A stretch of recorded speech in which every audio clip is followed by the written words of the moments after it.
Wissam a réagi au tweet de David Guiraud. Et tout ce qu'on peut dire, c'est, pour faire très simple et très synthétique, l'antisémitisme, pour Wissam, point de détail. Générique.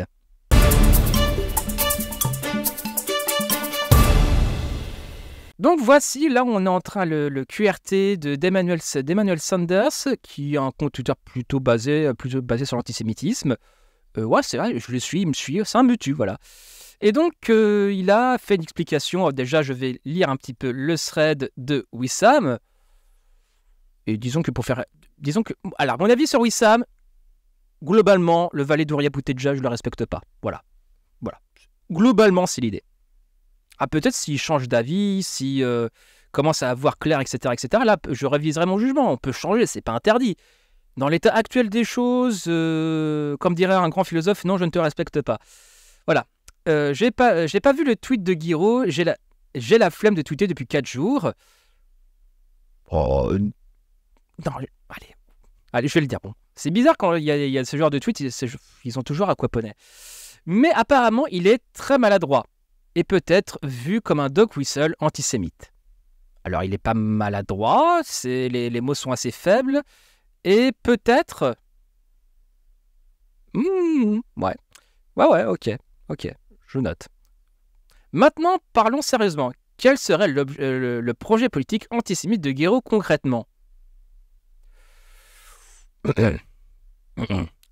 Ça va y aller.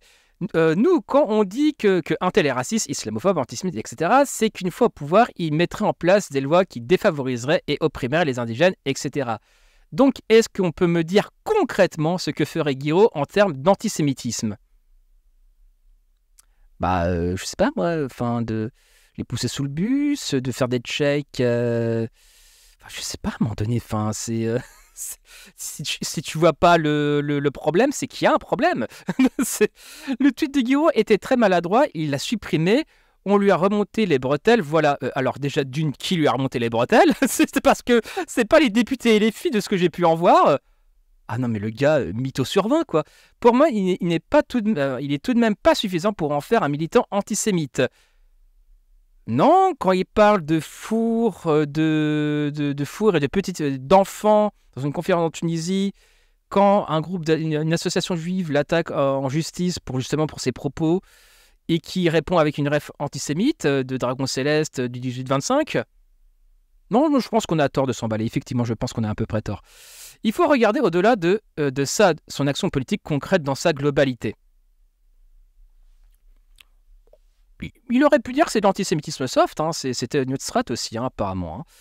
Et je vois pas, on pourrait prétendre que son engagement politique irait dans le sens d'un ordre social qui opprimerait les juifs de France, bien au contraire. Je sais pas, est-ce que le socialisme des imbéciles, ça te parle, mon petit? Enfin, je sais pas, à un moment donné, tu m'as l'air... Ouais, tu me diras en même temps, fréquenter Ouria Bouteja, ça n'aide pas. Apparemment, ouais, Sami Bounoua, qui a un très bon compte Twitter, a QRT la réponse de Rêve. Rêve, compte Twitter antiraciste à suivre. Enfin voilà, c'est une rêve dans le domaine. Et j'espère qu'un jour qu'il ne me tombe pas dessus, un autre sujet. Vu qu'on partage en moins deux constats, le racisme est systémique, l'antiracisme doit être politique. Ceci implique donc que la question aille au-delà de l'individu et au-delà des intentions. Donc il n'est pas besoin qu'il y ait un projet politique antisémite pour que les actes, paroles posés à l'antisémitisme indépendamment de leur intention de leurs auteurs. Si le racisme tenait qu'à ça, vous ne fustigeriez pas à juste titre de l'antiracisme qui personnalise, voire psychologise à outrance le racisme. Je pense même qu'on peut croire à la bonne foi de Guiraud quand il dit qu'il ne savait pas du tout en étant critique de la façon dont il a formulé son erratum et surtout la défense en bloc qui s'est servi ensuite par d'autres députés et les filles. Je ne pense pas que quiconque de bonne foi lui prête un projet politique antisémite. Je ne pense pas qu'il a un projet politique antisémite en tant que tel, mais quand même, ça pue quand même, ça schlingue. Enfin, projet antisémite comparable à celui des nazis, etc., dans ce sens-là, tu vois. Mais effectivement, s'il est capable de valider d'aussi grosses dingueries à un moment donné, c'est inquiétant à minima. Mais politiquement, c'est l'occasion de rappeler qu'on peut relayer des choses sans nous en rendre compte et que la réponse ne doit pas être le renvoi de toutes les critiques à une entreprise de délégitimisation, même s'il y en a clairement. C'est une occasion ratée de parler du sujet de détournement de symboles à des fins racistes et de renvoyer des ressources pour les militants. Surtout que l'Institut de la Boétie a fait un travail remarquable sur ces sujets dernièrement. Bref, voilà. Tranquille. Je mettrai tout ça dans la description, bien évidemment. Il y avait une autre réponse aussi que je trouvais plutôt pas mal, voilà, d'Emmanuel Sanders. C'est une très bonne question que pose Wissam ici. Je tente une réponse.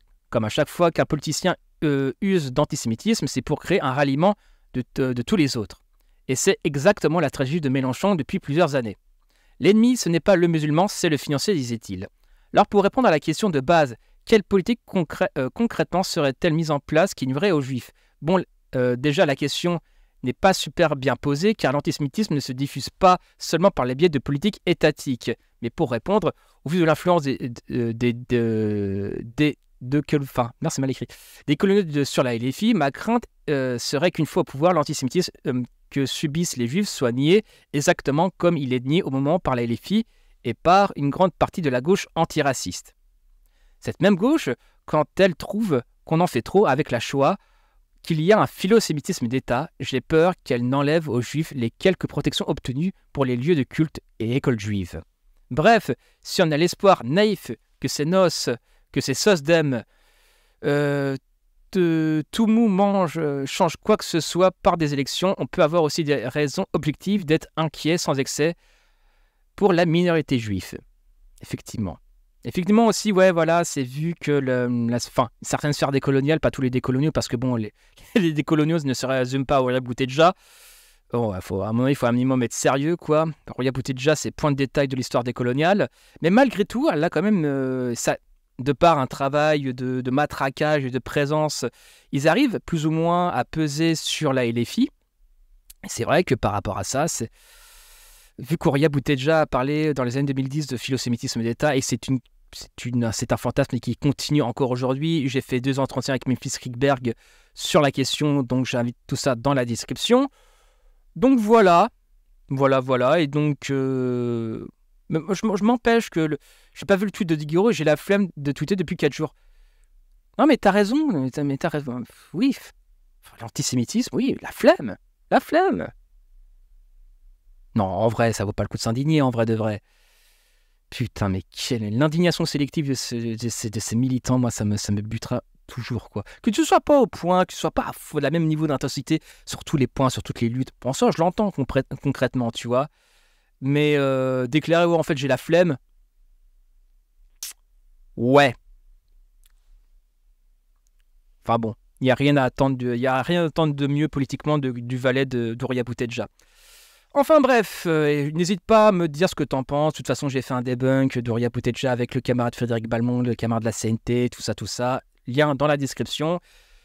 N'hésite pas à me dire ce que t'en penses dans les commentaires. C'était Martin Eden en direct de Wokistan. Bisous à vous.